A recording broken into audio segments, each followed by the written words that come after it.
Hey, second grade, it's time to learn about our new genre of the week. This week, we will be reading stories that are fables.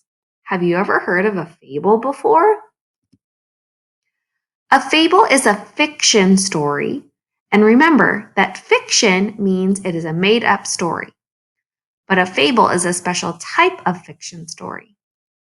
It is a made-up story that teaches a lesson to the reader. It also has a beginning, middle, and an end. So all of the stories we will be reading this week will teach us a lesson. Today we are going to work together on page 67 in Your Turn practice book. So if you do not have that book with you now, please pause this video and go find it. When you return, you should also have a pencil. Click play when you're ready to go.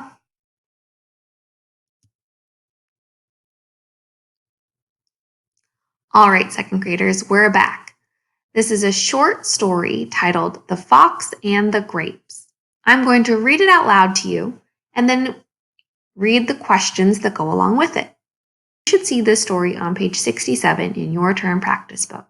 Listen in as I read aloud. The Fox and the Grapes. One day, the fox saw a bunch of grapes high in a tree. He could not reach the grapes. The fox walked away. "Those grapes must be sour," he said. It is easy to dislike something you cannot get.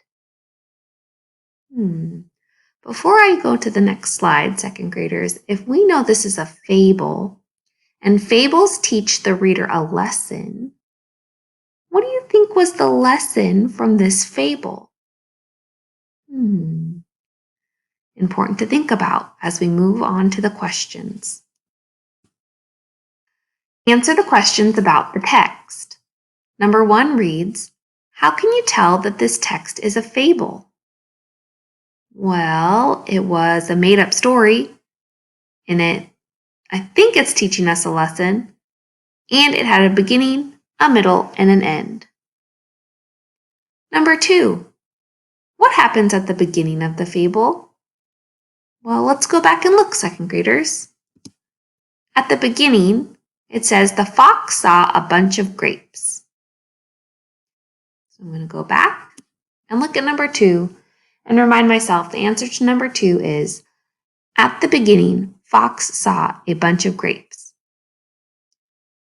Number 3, what happens at the end of the fable?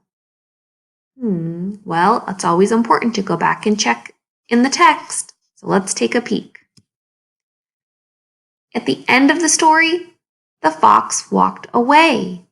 He couldn't reach the grapes, so he left. So if I write number 3 in a complete sentence, at the end of the fable, the fox walked away from the grapes.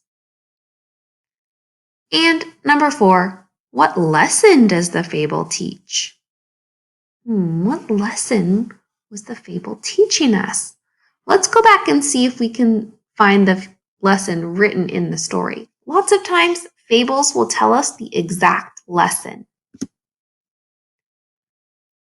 "Those grapes must be sour," he said. "It is easy to dislike something you cannot get."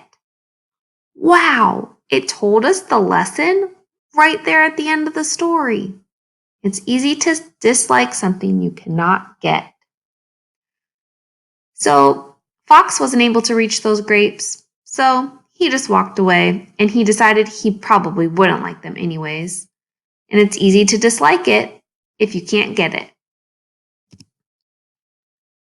So that would be your answer to number 4. Now, if I went through this too fast and you are still needing to write, remember that you can always rewind this video and watch it again.